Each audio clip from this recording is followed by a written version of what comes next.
Okay, so I already used the SpongeBob bit on 4.1, and I thought about doing the charge at Helm's Deep or Gandalf's Return for this one, but I don't want Paramount to bust my kneecaps. So, here we are. 5.3 was absolutely crazy. Heart wrenching, terrifying, wildly informative, and I can't wait to get into it, so let's just get started. We last left off with Dor and Boy when they were locked out of the chapter house, excluding them from the events there. So, Dor takes Boy to Otoli's. Question: how far away is that? The two left when Occam called for the lockdown. And at the end of this episode, Dor receives the call made by Dee at the start of 5.2. So, Dor drove to the Otoli's and had this event over the course of the entire sequences of Chapter 4, Chapter 5, and anything between that and the start of Chapter 5.2. On top of this, we see them pass Guy and Kevin at the beginning, whom we know were driving out in the middle of nowhere. We knew the chapter house was rather isolated, but that's far out in the boonies. The first thing we get is Dor's internal monologue about his worries. Specifically, his worry that Marcus will mess it up, and he won't be there to fix it. A very big brother anxiety. Something that strikes me is Dor's level of self-awareness. He internalizes these thoughts as Big D chastising him for failing, then fully recognizes that's not something D has ever said to him, and that these are just his own internalized insecurities. We already knew Dor was one of the most emotionally intelligent of the family from the horse episode, and this solidifies his characterization. Of note, when Dor's thoughts on Boy come forward, we get what seem to be memories of some woman speaking, denouncing the idea of making Boy a hunter out of concern for his safety. Is that woman Boy's mother? Yes, she's credited as such at the end of the episode. I had a whole paragraph here exploring the possibility it's not, but the credits just powerbombed that segment into a dumpster on my second watch. Of note, these memories of Boy's mother give us more of a timeline. She refers to Boy as 11 at the time of the conversation, which he still is. So, Boy has been with his grandfather's family for less than a year. And, remember, Dor refers to the night in the tunnel as Boy's first step. That was his first hunt, assumedly ever. In the parking lot, we see Blair, who trips and drops a comically large number of burgers, which makes her deeply upset. Explains why she was so temperamental in 5.1. Now, does this encounter take place before or after 5.1? Guy and Kevin pass Dor and Boy on their way to Otoli's. We know it's the chapter house that's super isolated, and assumedly, the business establishment is staying in business because it's close to some kind of collective society, assumedly Wells Next the Sea or some other portion of Norfolk, UK. Guy and Kevin experience 5.1 while out in the middle of nowhere, the direction they're driving toward here. On top of that, Palmer mentions from off-screen that they're short on time, assumedly because Bennings is getting away and they need to go shoot down his plane. But then, why stop for burgers? Well, maybe Blair was hungry. She, and assumedly her forces, are Fomori, so the pressing need for their worm-corrupted slop makes sense. Plus there's Ross, who, assuming he's Garou, would also be hungry and need a ton of food. At the mention of Ross, I'd like to bring up, the common theory is that Ross is one of Big D's missing children, given that they are both based on the Emperor and Russ from text-to-speech device back in the old days with Brava. Why would Ross see Dor in the parking lot here and not say or do anything? It's not out of the question. Whatever drama may or may not have passed between Ross and the family could result in this. It's entirely up in the air and doesn't prove or disprove Ross being a part of Dee's family. Moving on back to Palmer, it's also a factor that they don't need to shoot down Benning's plane as soon as possible, but rather at the right time. Shoot it down too close to town and you risk unwanted attention. Too late and you risk him getting away. By this logic, Palmer isn't rushing to get to business as soon as possible, but to get in position at exactly the right time, no sooner or later. Finally, the last piece of information cementing this as taking place before 5.1 is the ending, with Boy and Dor setting fire to the Otoles to cover up what they find. Guy and Kevin get the report of the arson at the beginning of 5.1, setting our timeline pretty solidly. Seeing Blair is also when we see something important to Dor's characterization, his red-green flag analytical mind. This is something a lot of military and police personnel are trained to do, to analyze at a glance and compose what factors of a person, environment, or situation may be threatening or safe. We also see it when he gets into the establishment, as he chooses his seating at a fast food joint based on how defensible their position is. It's nice to see that Dor, as a person, isn't just a joke. He really is a person that operates like this. Either way, our Fomori Special Forces princess leaves, heartbroken, and Boy and Dor enter Otoles. This guy is sus as fuck. Something I find interesting is how informed Dor is.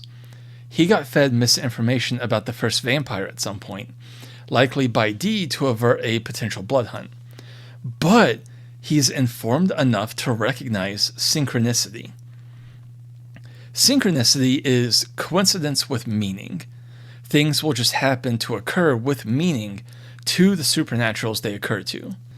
Our manager here is a Fomori, like Blair, and the grease stain on his shirt just happens to be in the shape of the Garou sigil for Fomori, a great example of synchronicity.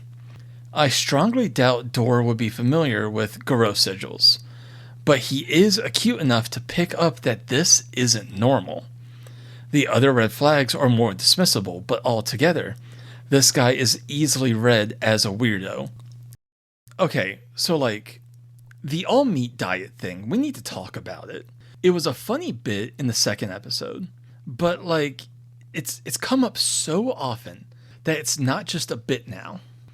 An actual all-meat diet for an 11-year-old boy would be utterly catastrophic for his health, between vitamin deficiencies and clogged arteries.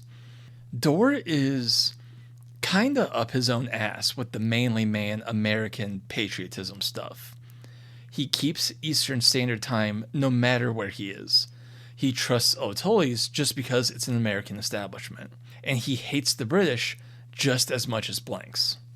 But I doubt he would actually sabotage Boy's health out of a misguided sense of toxic masculinity related to meat.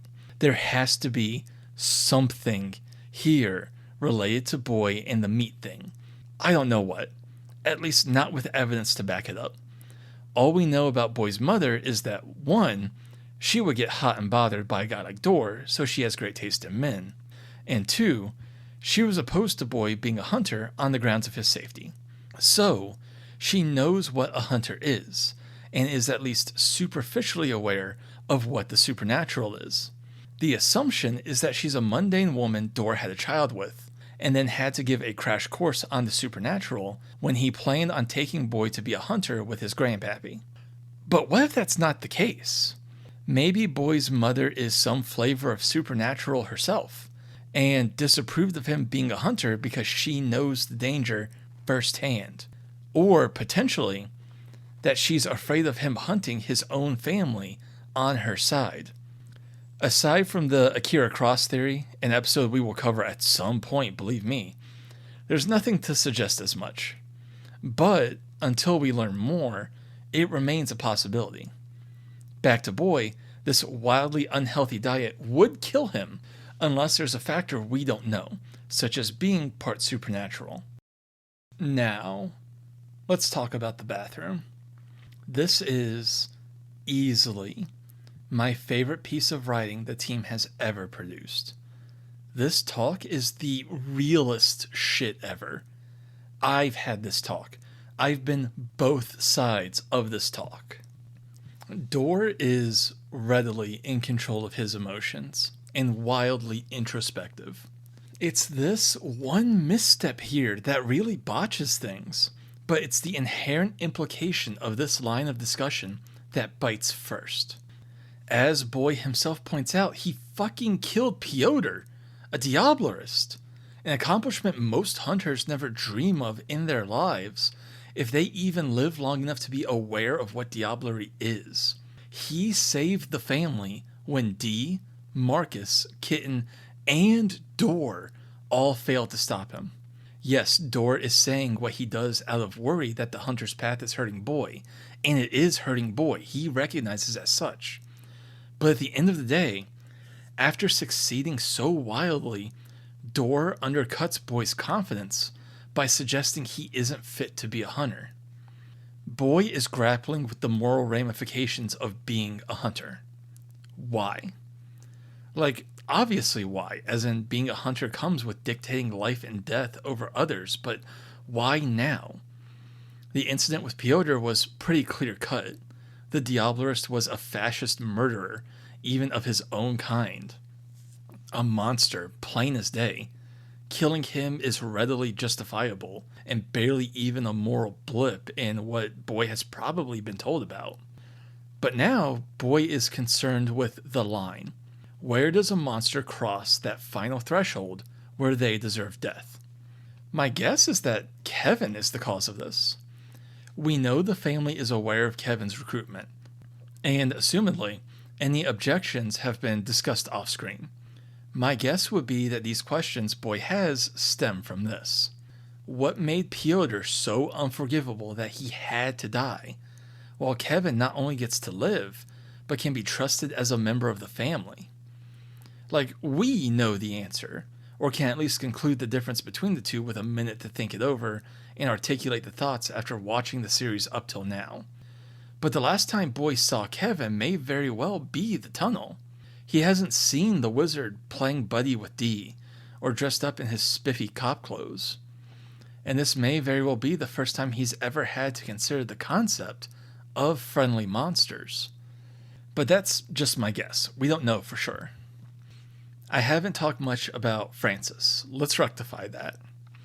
Francis is a Burgerman, a type of minor Fomori made by Pentex.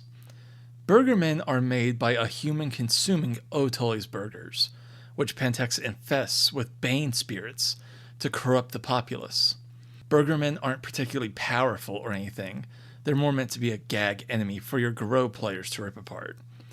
But in the dark, faced alone by a human hunter, they can be quite intimidating. Thankfully, Door isn't alone. Boy flicks on the lights after Door almost loses his confrontation with Francis, and we get this scene. Dad, no!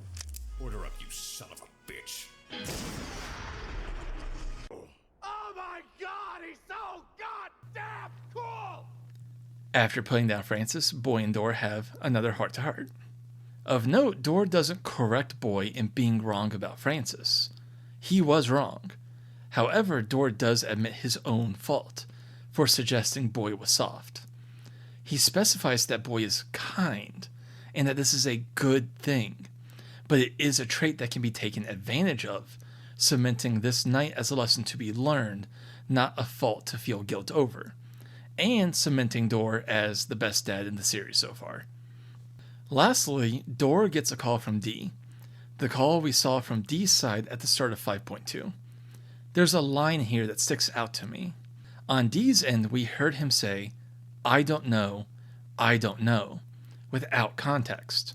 On this end, we hear Door ask if Marcus can be tracked, then say, and I quote, Father, now is not the time for, before Dee reasserts that, I don't know.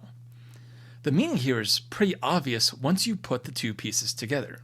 At first, Door thinks Dee is once again keeping secrets, obfuscating the supernatural.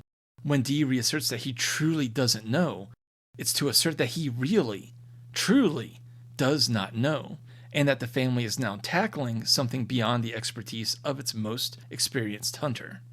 What comes next after that? We'll have to wait and see. So, this wasn't the episode that was going to come up on Christmas. I had a whole holiday special planned where I discussed if like a powerful enough mage could actually be Santa Claus. I thought that would be an interesting topic, but that video didn't come together the way I planned. So all that's left of it is this edit I made of a Gro wearing a Santa hat. Merry Christmas, everybody.